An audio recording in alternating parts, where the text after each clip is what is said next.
ஆனா உங்களுக்கு நிலையான ஒரு வீடு பரலோகத்துல இருக்குன்னு ஆண்டவர் சொல்றார்.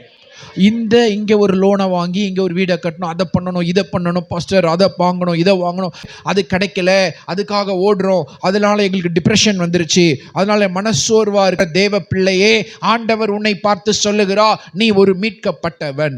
தேவையில்லாத காரியங்களினாலே நீ உன் சமாதானத்தை ஒரு நாளும் இழந்து போக கூடாது. You should never lose your peace at any cost.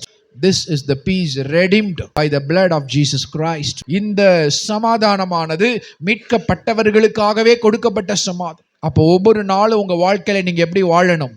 ஹாப்பியாக வாழணும். அல்லேலூயா. ஒவ்வொரு நாளும் நீங்க எப்படி இருக்கணும்? சந்தோஷம். நான் ஒரு நாள் வரும், ஒரு நாள்ல தேவன் என்ன சியோனுக்கு கொண்டு போவார். சியோனுக்கு சென்று தேவாதி தேவனை என்றென்றைக்கும் துதி செலுத்துகிறவனாக நிற்பேன். உலகத்துக்காக, இந்த உலகத்தின் காரியங்களுக்காக ஒரு நாள் நீங்க ஆண்டவரை பின் செல்லாதீங்க, ஏமாற்றம் அடைந்து போவீங்க. கிடைக்கணும், இது கிடைக்கணும்னு வந்து பிரேயர் பண்ணி அது நடக்கலன்னு சோர்ந்து போய் ஏமாந்துடாதீங்க. ஆண்டவர் சொல்லுவது மீட்பு. The Bible talks about eternity. இந்த வேதம் நிலையான வாழ்வை கொடுத்து நமக்கு உத்தரவு கொடுக்கும். அப்படிப்பட்ட வாழ்வுக்கு முன்குறிக்கப்பட்டவர்கள் தான் நீங்களும் நானும். அப்படிப்பட்ட அழியாமைக்கு முன்குறிக்கப்பட்டவர்கள் தான் நீங்களும் நான். Bible talks about eternal life. அவர் சொல்றார், ஒரு கூட்டம் ஜனத்தை நான் பரலோகத்துக்கு தெரிந்து கொண்டு வைத்திருக்கிறேன், நீ அங்கே இருப்பாயா? சோதனைகளை வென்றவர் எவரும், துன்பம் தொல்லைகளை சகித்தவரும், ஜோதி ரூபமாய் சொர்லோகில் ஜோலிக்க நீ அங்கிருப்பாயா?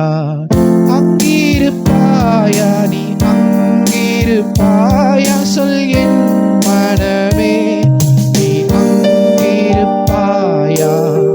அங்கிருப்பாயா? நீ அங்கிருப்பாயா? சொல் என் மனமே, நான் அங்கிருப்பேன்.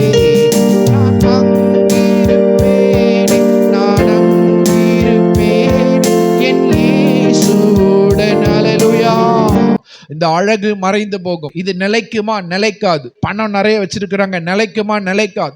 பணத்தை வச்சு உயிரை வாங்க முடியுமா? வாங்க முடியாது. ஆனால் என் ஆண்டவர் இயேசு சொல்லுகிறார், உனக்காக நிலையான வீட்டை பரலோகத்திலே கட்டி கொண்டு இருக்கிறேன். இந்த அழகு உன்னை கைவிட்டு விடுமே, உன் பணம் உன்னை கைவிட்டு விடுமே, உன் உற்றார் உன்னை கைவிட்டு விடுவார்களே, உன் தேசம் உன்னை கைவிட்டு விடுமே. ஆனால் நீ மீட்கப்பட்ட தேசத்திற்கு ஓடி வா என்று தேவன் உன்னை அழைக்கிறார். நீ சியோனுக்கு வா என்று தேவன் உன்னை அழைக்கிறார்.